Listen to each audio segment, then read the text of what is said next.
My name's Jahrann Farquharson. I'm 30 years old. I was born and raised in Mississauga, and today I'm here to tell my story.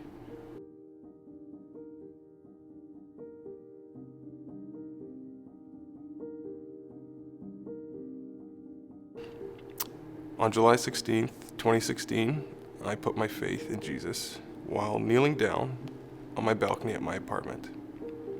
Even though that was a long time ago, I've been sure of my salvation ever since.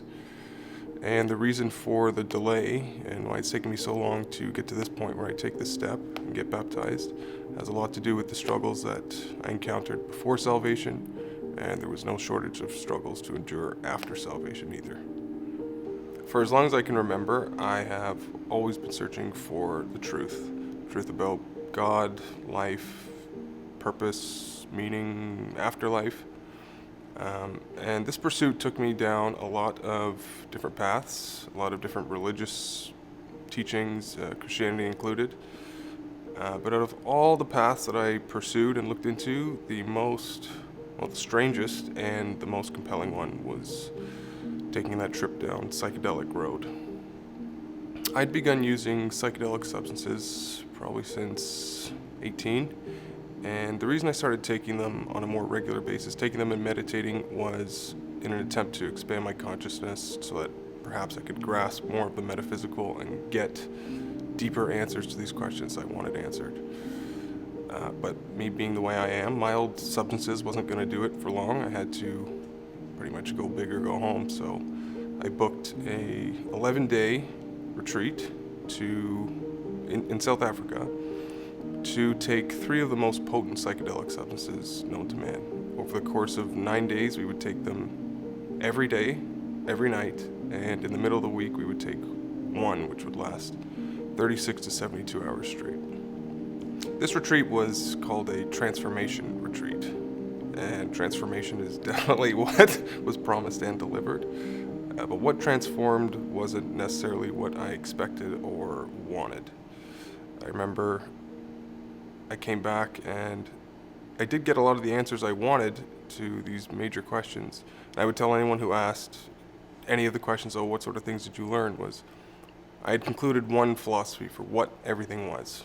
That life is one conscious being experiencing an eternity of infinite possibilities through multiple experiences which you and I call lives. There was no good, there was no evil. Everything was just you in another form, so you could only ever hurt or help yourself. And I believe that with 100% certainty.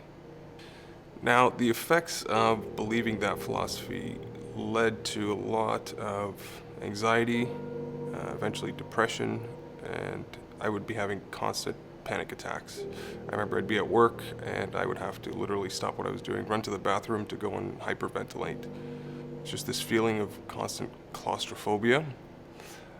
But because I was so committed to wanting to know the truth, and I believed this was the truth, I wasn't going to change what I believed. I just kind of considered this the price you pay for knowing the truth. As time went on, it got a lot worse. The anxiety and panic attacks were almost becoming a little bit too much for me to bear.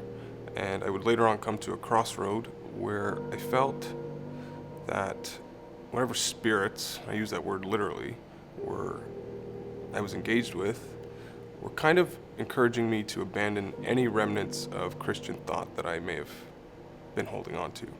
I wasn't raised Christian by any means, but I would say of all the religions, I was closest raised to Christian. So whatever remnants of that was left, I was being assured that if I abandoned these ideas of judgment, hell, heaven, if I got rid of that, then this discomfort that was being caused would all come to an end. So I knew this was the next step I had to take, but it was too much of the Bible that I just wasn't really willing to get rid of yet, particularly to do with Jesus.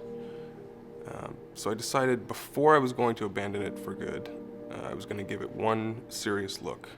Because I think after all these years, I'd never really taken it seriously. So I decided I'd give one last look. If there's just too much I can't agree with, just too much that doesn't make sense, then I'd abandon it all forever and stay committed to that path. One of the ways in which I was going to take this seriously was I was going to start reading the Bible, which I started doing every night. And simultaneously with trying to disprove what I was reading, I was also trying to look for truth in it and see if there was anything that would challenge my own views and make me change what I believe. I knew this 1 foot in, 1 foot out thing wasn't going to work for very long, but it all came to another crossroad when I was at work one day shortly after I started this process. And I had probably one of the worst, most severe panic attacks I'd ever had. And this time, when I ran to the bathroom, I decided I'd throw praying into the equation. Later that shift, I had what could only be described as a vision, which, after the extensive amount of psychedelics I had taken, wasn't an uncommon thing to have happen. I remember seeing Jesus pleading with God the Father on my behalf. I remember him saying, "What of Jahrann?" And the Father's response was, if he really wanted to find me, there's nothing I could do to stop him. Which was a thought that hadn't occurred to me before, that maybe my pursuit of truth, maybe everything I've been doing all this time wasn't as authentic as I like to claim it was. When I got home that night, after another several hours of anxiety, I was feeling like I was ready to just kind of quit on this pursuit and just quit. This was my lowest point. I didn't feel like I was getting any closer to truth, and the anxiety was just getting too much for me to handle. But before I did anything stupid, I decided I was going to take all my frustrations, all my anger, concerns, questions, everything, and just pour them out to God in prayer. And for the first time, I think I was actually ready to speak honestly with him. Maybe it's because I felt I had nothing left to lose, that I was really going to tell him exactly what I thought. I was angry. I was actually furious, and my prayer reflected just how angry I was. I was crying, I was swearing, I wasn't holding anything back this time. Accusing him of abandoning me, like I've been calling out for you, looking for you, and you don't come answer me for anything. And I did something stupid. I decided to quote scripture back to him, saying, "What is this? Seek and you shall find" stuff. And at that point, I just felt like I was seeking for so long. I thought if this was true, then you would have come to me. Anyway, so I ended that prayer and laid down on my couch, wiping away my tears, trying to catch my breath, and in a very quiet voice, a voice that just tore right through me, I heard, "It's time to stop seeking and start finding." Every emotion, after hearing that, every emotion just stopped.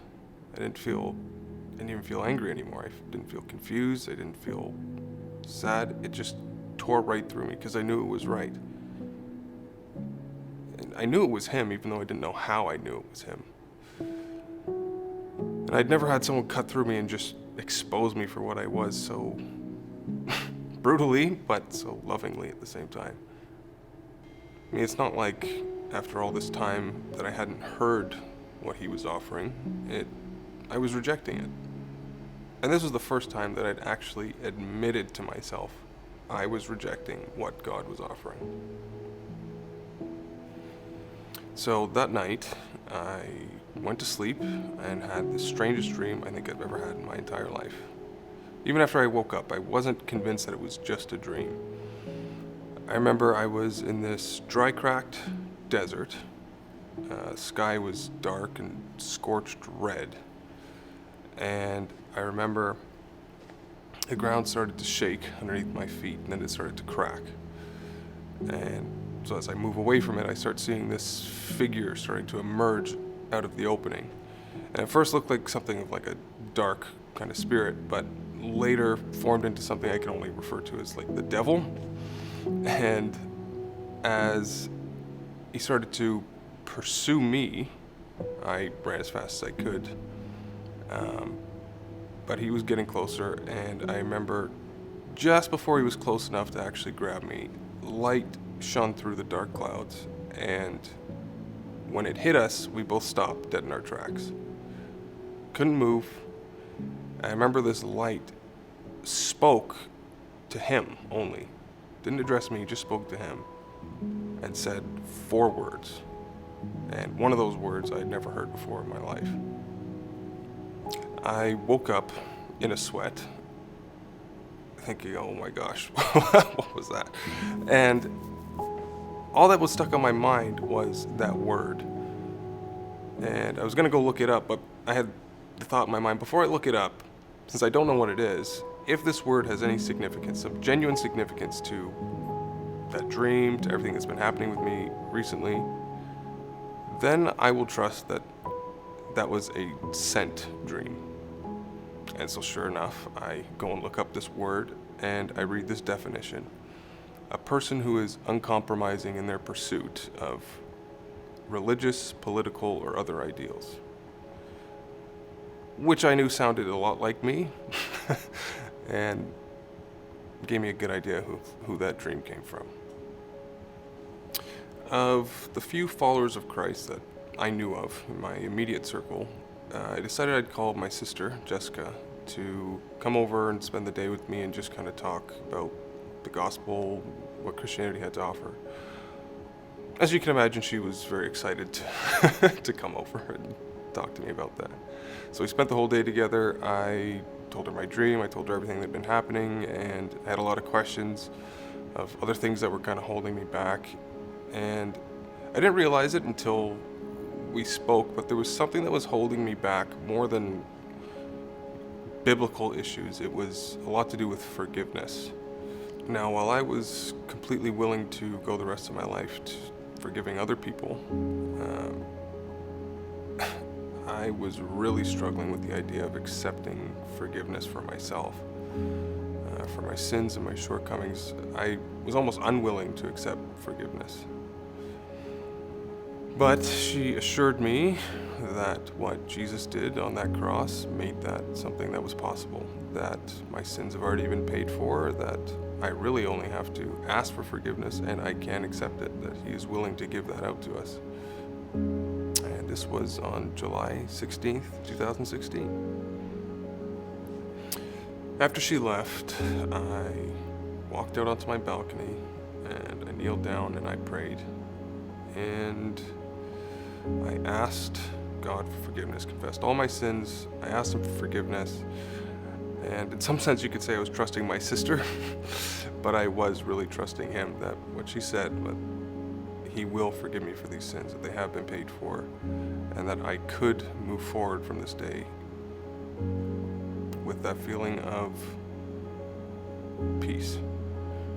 And it washed over me this weird way. I finally understood what the word grace meant, and listening to people talk about it, why they get so emotional over it, and why people write songs about it, it all made perfect sense to me. And I'm also happy to say that ever since that day, I have not experienced for 1 second anxiety. No panic attacks, no depression, nothing. And I attribute that to the Holy Spirit taking control of all that.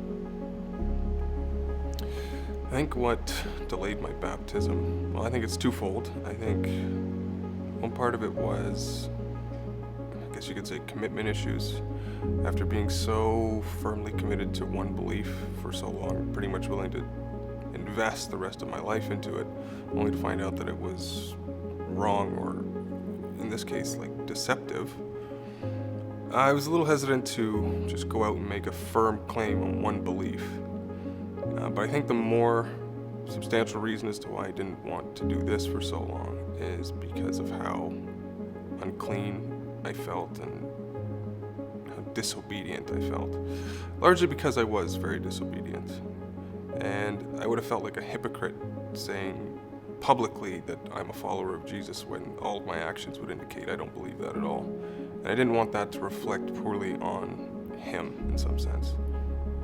Lately, I've been feeling that his greatness isn't shown in our uprightness or our togetherness, but rather how we're held together while we're so broken. how undeserving we are, and yet how much He gives us, how disobedient, how unclean, and how filthy actually we can be, and yet to be loved completely by someone who is perfect and holy. Which is why I'm here today doing this. I'm not going to let my own weakness get in the way of my being obedient.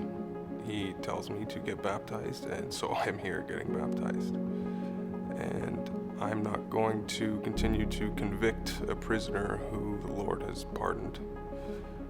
I'm going to be who He tells me to be, who He tells me I am, uncompromising in my pursuit.